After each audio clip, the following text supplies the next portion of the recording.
धर्मज्ञान TV YouTube channel परिवार को आपण मान को स्वागत। जो मित्र माने आमर ये चैनल को लाइक शेयर और सब्सक्राइब करि नांती से माने लाइक शेयर और सब्सक्राइब करबा को कदापि भूलंतु नहीं।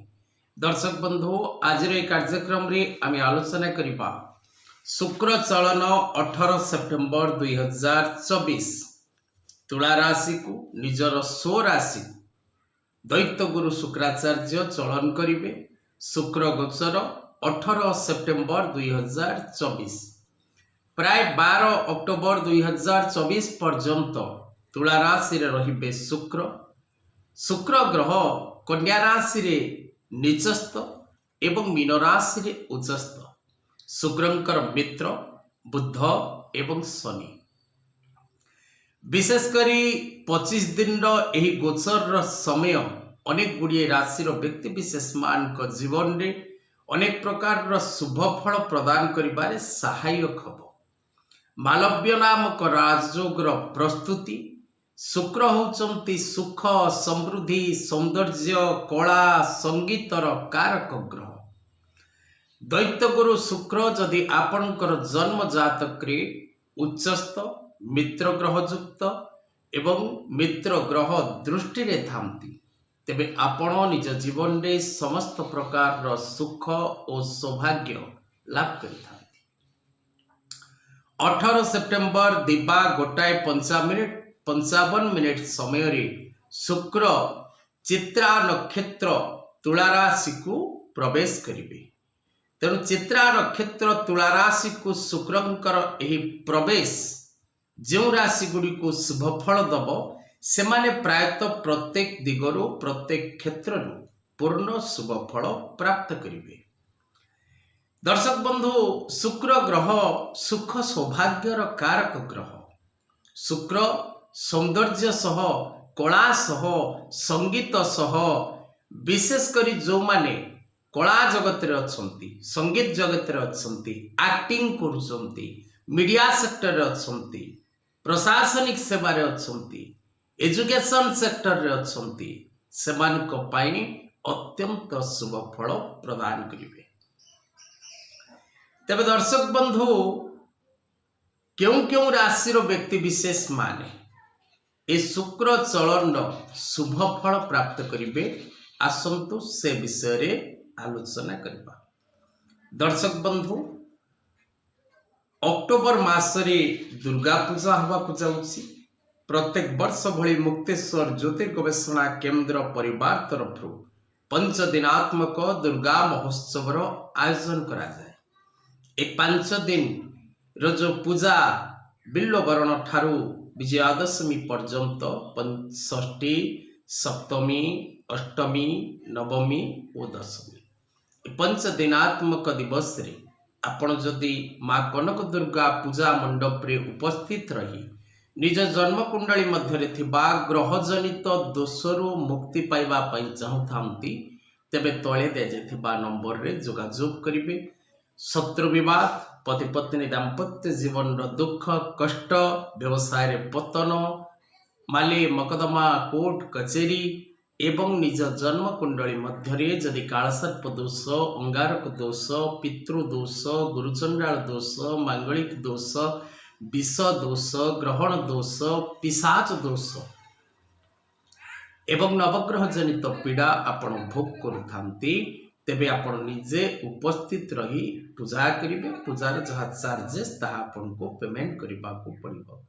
एवं जो माने 10 महाविद्या कवच धनवृद्धि कवच बगड़ामुखी कवच शत्रुदमन कवच वशीकरण कवच एवं नवरत्न प्राण प्रतिष्ठित रुद्राक्ष प्राण प्रतिष्ठित चाहती से माने तले देथिबा नंबर रे जोगाजोग करबा को भूलंतु नहीं।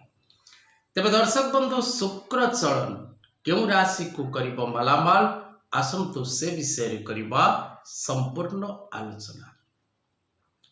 शुक्रंकर चलन समय रे दर्शक बंधु जदि आमे ग्रहमानकर अवस्थिति को देखिबा महाग्रह शनि कुंभ राशि रे मायावी ग्रह राहु मीन राशि रे देवगुरु बृहस्पति वृष राशि रे सेनापति ग्रह मंगल मिथुन राशि रे एवं ଯୁବରାଜ ଗ୍ରହ ବୁଧ ସିଂହ ରାଶିରେ, କନ୍ୟା ରାଶିରେ ରବି କେତୁ ଏବଂ ଶୁକ୍ର କନ୍ୟା ରାଶିରୁ ତୁଳା ରାଶି ନିଜର ସ୍ୱଗୃହକୁ ଗମନ କରିବେ।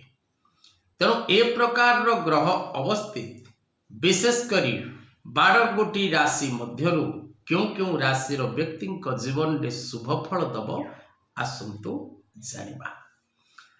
ମେଷ ରାଶି ପାଇଁ ଶୁକ୍ର ଦ୍ୱିତୀୟ ଓ ସପ୍ତମାଧିପ ଗ୍ରହ, ଧନକାରକ, ବ୍ୟବସାୟ କାରକ, ପତ୍ନୀ କାରକ ଗ୍ରହ ଶୁକ୍ର ସପ୍ତମରେ ବିଦ୍ୟମାନ। ତେଣୁ ମେଷ ରାଶିର ଲୋକ ବା ମେଷ ରାଶିର ବ୍ୟକ୍ତି ଶୁଭ ଫଳ ପ୍ରାପ୍ତି କରିବାରେ ସକ୍ଷମ ହେବେ।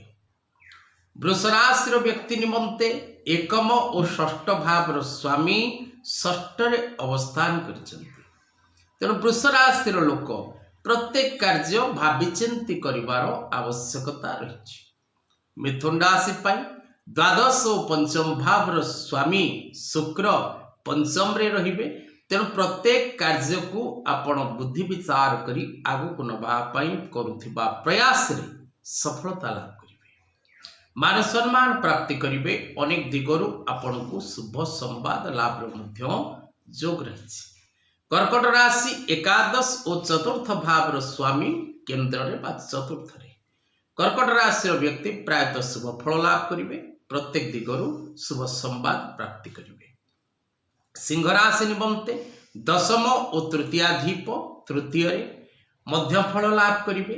କନ୍ୟା ରାଶି ନିମନ୍ତେ ନବମ ଓ ଦ୍ୱିତୀୟ ଭାବର ସ୍ୱାମୀ ଗ୍ରହ ନବମ ଓ ଦ୍ୱିତୀୟାଧିପ ଗ୍ରହ ଶୁକ୍ର ଦ୍ୱିତୀୟରେ ଯେହେତୁ ଭାଗ୍ୟ ବୃଦ୍ଧି ଘଟିବ। ନୂଆ ନୂଆ କାମ କରିବା ପାଇଁ ଭାଗ୍ୟ ଆପଣଙ୍କୁ ପୂର୍ଣ୍ଣ ମାତ୍ରାରେ ସାଥ ଦେବ। ତୁଳା ରାଶି ଜାତ ବ୍ୟକ୍ତି ବିଶେଷ ମାନଙ୍କ ପାଇଁ ଅଷ୍ଟମ ଓ ଲଗ୍ନାଧିପ ଗ୍ରହ ଲଗ୍ନରେ। ତେଣୁ ଆପଣ ବିଶେଷ କରି କୌଣସି ପ୍ରକାରର ନୂଆ ଯୋଜନା କିଛି କରିବାର ପ୍ରୟାସରେ ସଫଳତା ହେଇପାରନ୍ତି, କିନ୍ତୁ ପୂର୍ଣ୍ଣ ଶୁଭ ଫଳ ପ୍ରାପ୍ତି କରିବା ସମ୍ଭବପର ନୁହେଁ।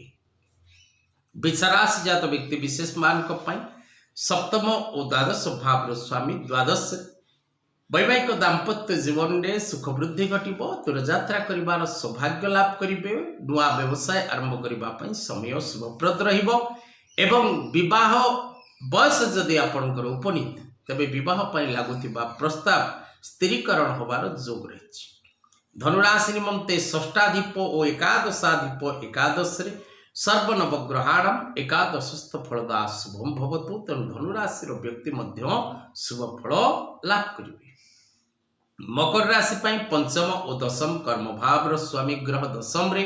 କୁମ୍ଭ ରାଶି ପାଇଁ ଚତୁର୍ଥ ଓ ଭାଗ୍ୟ ଭାବର ଗ୍ରହ ଭାଗ୍ୟ ସ୍ଥାନରେ।